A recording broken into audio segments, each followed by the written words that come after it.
Hello everyone, welcome or welcome back to Learno Bio. Let's learn bio with me. So last के lecture में हम लोगों ने total number of species देख लिए थे कि एनिमल डाइवर्सिटी में जो भी स्पीशीज़ अभी तक डिस्कवर्ड हुई हैं उनकी टोटल नंबर क्या है। तो उनका टोटल नंबर है 14,35,662। ठीक है, ये वो स्पीशीज़ हैं जो अभी तक डिस्कवर्ड हो चुकी हैं। बाकी अभी बहुत सारी स्पीशीज़ डिस्कवर्ड होने को बची हुई हैं। ऐसा माना जाता है कि अराउंड 30 मिलियन स्पीशीज़ इस अर्थ पे प्रेजेंट हैं। ठीक है, उसमें से सिर्फ इतनी ही डिस्कवर्ड अभी तक हो पाई हैं। अब उसके बाद हम लोग आगे बढ़ते हैं।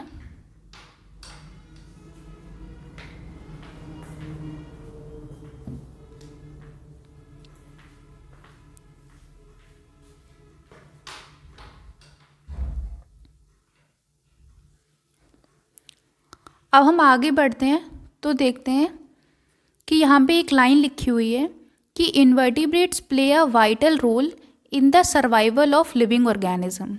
जो इन्वर्टिब्रेट्स होते हैं वो एक बहुत ही इम्पॉर्टेंट रोल प्ले करते हैं अदर लिविंग ऑर्गेनिज्म के सर्वाइवल के लिए।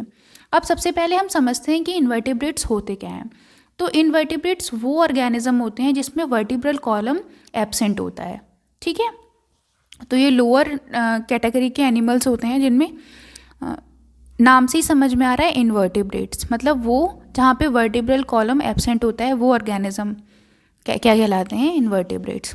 तो ये जो इन्वर्टिब्रेट्स होते हैं वो बहुत ही इंपॉर्टेंट रोल प्ले करते हैं। क्योंकि invertebrates involve in keeping environment clean. क्योंकि एक तो सबसे पहला इंपॉर्टेंट रीज़न ये है कि इन्वर्टिब्रेट जो होते हैं वो इन्वायरनमेंट को क्लीन करने में इन्वॉल्व होते हैं। उसके बाद invertebrates provide us rich soil. तो जो भी सॉइल होती है उसको फर्टिलाइज करने में और उसको बहुत सारे न्यूट्रिशन प्रोवाइड करने में जो एक रोल प्ले होता है वो किसका होता है, इन्वर्टिब्रेट्स का। उसके बाद इन्वर्टिब्रेट वाटर को और फूड को क्लीन करने में भी हेल्प करते हैं। उसके बाद 99% of human and animal waste is decomposed by invertebrates. Around 99% of human और एनिमल वेस्ट इन्वर्टिब्रेट्स ही डिकम्पोज करते हैं। ठीक है, तो ये चीज़ें हम लोग को देखने को मिलती हैं इन्वर्टिब्रेट्स की इम्पोर्टेंस में। अब उसके बाद आगे बढ़ते हैं कि India is known to have 7.50% of animal species. अब इंडिया जो है उसमें वर्ल्ड की एनिमल स्पीशीज़ का 7.50% स्पीशीज़ सिर्फ इंडिया में ही प्रेजेंट है। ठीक है, तो इंडिया में भी बहुत वास्ट वैरायटी है एनिमल की। अब उसके बाद हम लोग देखते हैं हमारा नेक्स्ट जो टॉपिक है वो है नीड ऑफ क्लासिफिकेशन। ठीक है, कि जो भी ये क्लासिफिकेशन हम पढ़ रहे हैं उसकी ज़रूरत क्या है। तो सबसे पहला जो पॉइंट है वो ये कहता है कि क्लासिफिकेशन की ज़रूरत हमें इसलिए है क्योंकि क्लासिफिकेशन की वजह से हम एनिमल्स की सिस्टमैटिक स्टडी कर पाते हैं। अब ऐसा है कि बहुत सारे मिलियन ट्रिलियंस ऑफ एनिमल्स हैं और सबको एक एक करके पढ़ना इज़ वेरी डिफ़िकल्ट। ठीक है, तो हमने क्या किया है कि बहुत सारे एनिमल्स को ग्रुप्स में डिवाइड करके रखा हुआ है। ठीक, तो हम क्या करेंगे, उस ग्रुप के जनरल क्लासिफिकेशन या जनरल कैरेक्टरिस्टिक को पढ़ लेंगे या एक एनिमल के बारे में पढ़ लेंगे और फिर उस एक एनिमल को के बारे में पढ़ने के बाद हमें उस ग्रुप से जुड़े सारे एनिमल या वो जितने भी एनिमल उस ग्रुप में लाई कर रहे हैं उनके बारे में एक आइडिया हमें पता चल जाएगा कि उनकी जो फिजियोलॉजी एनाटॉमी इस तरह की होगी। ठीक है, जैसे बर्ड्स होती हैं, बर्ड्स किस में आती हैं, एप्स में। अब किसी एक बर्ड को हम लोग पढ़ेंगे और फिर उस एक बर्ड के हिसाब से हम बाकी बर्ड्स को जनरलाइज कर लेंगे कि बाकियों में भी फिजियोलॉजी और एनाटॉमी उसी बर्ड के अकॉर्डिंग होगी। ठीक है, जैसे लिजर्ड, स्नेक, टर्टवाइज ये किस में आते हैं, रेप्टिलिया क्लास में। अब क्या करेंगे, हम एक एनिमल पढ़ेंगे और उसी के अकॉर्डिंग हम बाकियों का जो भी स्ट्रक्चर होगा, फंक्शन होगा, उसको जान पाएंगे। ठीक है, तो अपनी स्टडी को सिस्टमैटिक बनाने के लिए, ईजी बनाने के लिए हम लोग क्लासिफिकेशन करते हैं, उनको ग्रुप्स में डिवाइड करते हैं। ठीक है, तो ये चीज़ बहुत आसान है, आराम से समझ में आ गई होगी कि क्लासिफिकेशन की ज़रूरत क्यों पड़ती है। अब उसके बाद हम लोग आगे बढ़ते हैं कि क्लासिफिकेशन में कौन कौन से टर्म्स यूज़ होते हैं या जो भी हम ग्रुप्स साइंटिफिकली बनाते हैं एनिमल्स को, उनको साइंटिफिक लैंग्वेज में हम क्या क्या टर्म देते हैं, क्या क्या नाम देते हैं। ठीक है, ठीक है, तो अब जो हमारा टॉपिक है वो है टैक्सोनॉमी। तो टैक्सोनॉमी क्या है? सबसे पहले टैक्सोनॉमी का हम लोग ये देखते हैं कि ये टर्म किसने क्वाइन किया था, ये सबसे पहले किसने यूज़ किया था। तो taxonomy term is coined by A P. De Candolle. तो ये एक साइंटिस्ट थे जिन्होंने टैक्सोनॉमी वर्ड का सबसे पहले यूज़ किया था या इस टर्म को क्वाइन आउट किया था।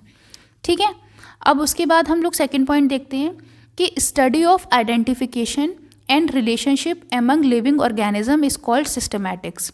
तो सिस्टमैटिक एक टर्म आता है क्लासिफिकेशन में, जिसका क्या मतलब होता है कि हम जो भी लिविंग ऑर्गेनिजम्स के बीच में रिलेशनशिप्स होंगे उनका आइडेंटिफिकेशन करना और इस आइडेंटिफिकेशन की स्टडी करना, इस स्टडी को हम क्या बोलेंगे? सिस्टमैटिक्स। ठीक है, तो सिस्टमैटिक की डेफिनेशन समझ में आ गई। Systematic is study of identification and relationship among living organism. जो भी लिविंग ऑर्गेनिज्म हैं उनके बीच रिलेशनशिप की आइडेंटिफिकेशन की स्टडी करना इज सिस्टमैटिक्स। ठीक है, अब जो टर्म सिस्टमैटिक है it is used by Linnaeus. ठीक है, तो ये एक साइंटिस्ट थे जिन्होंने सिस्टमैटिक वर्ड का सबसे पहले यूज़ किया था।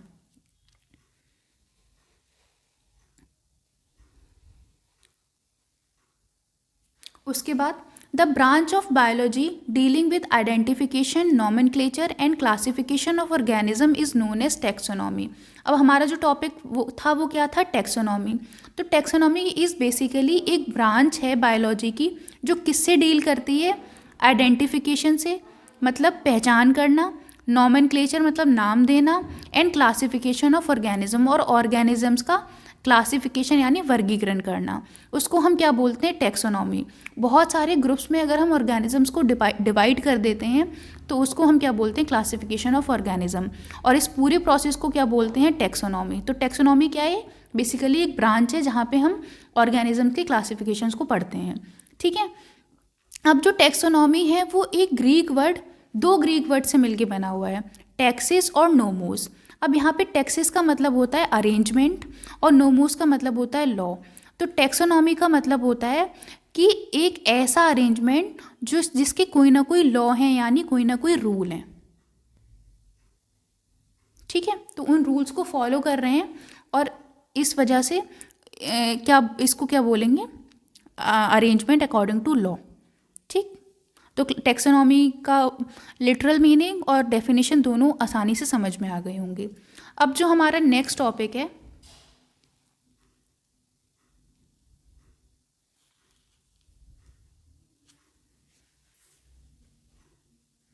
वो है क्लासिफिकेशन का इम्पोर्टेंस, कि ये जो भी हम क्लासिफिकेशन कर रहे हैं इसका इम्पोर्टेंस क्या है।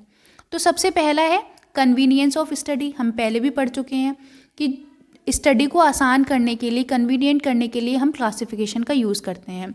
तो study of one animal of a group gives the knowledge of all animals of that group. ठीक है, एक ग्रुप के अगर हम एक एनिमल के बारे में स्टडी कर लेते हैं, उस एनिमल की स्टडी से ही हमें बाकी जो भी एनिमल्स उस ग्रुप में लाई कर रहे हैं उनके बारे में नॉलेज मिलती है, उनके बारे में ज्ञान हमें मिल जाता है। ठीक है, तो ये क्या है? एक कन्वीनियंस है कि हमें सारे एनिमल्स नहीं पढ़ने पड़ रहे हैं, सिर्फ उस ग्रुप में जो भी एक एनिमल प्रेजेंट है उसको पढ़ लिया और बाकियों का हमें उससे ही आइडिया लग गया। ठीक है, ये क्या करता है? स्टडी को एक कन्वीनियंट वे में शो करता है। उसके बाद जो सेकंड हमारा जो इम्पोर्टेंस है क्लासिफिकेशन का वो है नॉलेज ऑफ रिलेशनशिप्स। ठीक है, तो क्या होता है? क्लासिफिकेशन से हमें एनिमल्स के बीच में जो डिफरेंट एनिमल्स हैं उनके बीच में क्या रिलेशन है ये पता चलता है। तो ये भी क्या इंपॉर्टेंस है क्लासिफिकेशन का, कि with classification we come to know the relation between different animals with one another. ठीक, उसके बाद जो हमारा तीसरा इम्पॉर्टेंस है वो है knowledge of sequence of evolution. अब इसमें क्या होता है कि जब हम क्लासिफिकेशन को पढ़ते हैं तो हम उनके पीछे की जितनी भी जर्नी होती है उसको भी स्टडी करते हैं। तो हमें क्या पता चलता है कि जो भी एक ऑर्गेनिज्म है उसका किस एंसेस्टर के थ्रू एवोल्यूशन हुआ है। जैसे एक हम क्या कहते हैं, स्पंजिस का जो एवोल्यूशन हुआ है वो किससे हुआ है? Single celled protozoa. अब जो भी मैमल्स हैं उनके भी कॉमन एंसेस्टर हैं। ये हम लोग पढ़ते हैं कि ह्यूमंस का जो एवोल्यूशन हुआ है वो मंकीज टाइप के कुछ ऑर्गेनिज्म थे, एंसेस्टर थे, उनसे हुआ है। ठीक है, तो ये सारी चीज़ें हमें कहाँ से पता चलती है? जब हम क्लासिफिकेशन को स्टडी करते हैं। ठीक है, तो ये तीनों बिल्कुल एकदम आसानी से समझ में आ गए होंगे कि जो भी इम्पॉर्टेंस है वो क्या है, convenience of study, knowledge of relationship, knowledge of sequence of evolution. ठीक है, ये 3 इम्पॉर्टेंट। उसके बाद जो हमारा 4th इम्पॉर्टेंस है वो है नॉलेज ऑफ एडेप्टेशन। अब क्या होता है, character of animals with which they adapt to an environment. अब जब भी हम क्लासिफिकेशन पढ़ते हैं तो हम एनिमल बिहेवियर भी पढ़ते हैं कि एनिमल का बिहेवियर किस किस तरह से रहता है। तो एक एनवायरनमेंट में सेटल होने के लिए, अपनी लाइफ स्पैन को कंप्लीट करने के लिए, लाइफ प्रोसेसेस करने के लिए एनिमल उस वातावरण के अनुकूल अपने आप को ढालता है, उसके अकॉर्डिंग अपने आप को मॉडिफाई करता है। तो वो मॉडिफिकेशन क्या कहलाते हैं, एडेप्टेशन। ठीक है, तो वो कैरेक्टर जो कोई भी एनिमल अपने एनवायरनमेंट से इंटरेक्ट करने के लिए और उसमें रहने के लिए, सम्मिलित होने के लिए जो भी कैरेक्टर्स वो अपने आप को अपनाता है, उनको हम क्या बोलते हैं, एडेप्टेशन। ठीक, तो ये चीज़ भी हमें क्लासिफिकेशन के दौरान सीखने को मिलती है, देखने को मिलती है। उसके बाद जो हमारा 5वां पॉइंट है वो है नॉलेज ऑफ फाइलोजेनी। ठीक, फाइलोजेनी में क्या होता है, हम एनिमल्स के जो एंसेस्टर होते हैं, जो फॉसिल्स को पढ़ के हमें पता चलता है कि ये जो भी कोई ऑर्गेनिज्म है वो कहाँ, किस एंसेस्टर से डेवलप हुआ है। ठीक है, तो वो हम किस में पढ़ते हैं, फाइलोजेनी में। तो animals of one group evolve from a common ancestor, जैसे मैमल्स का कॉमन एंसेस्टर होता है, तो उसी तरह से बहुत बहुत सारे अलग अलग ग्रुप के एनिमल्स का कॉमन एंसेस्टर होता है। वो हमें किस स्टडी के थ्रू पता चलता है, जब हम उनके फॉसिल्स को पढ़ते हैं। और फॉसिल्स की स्टडी को क्या बोलते हैं, phylogeny. And this is known through classification, और ये भी हमें क्लासिफिकेशन के थ्रू पता चलता है।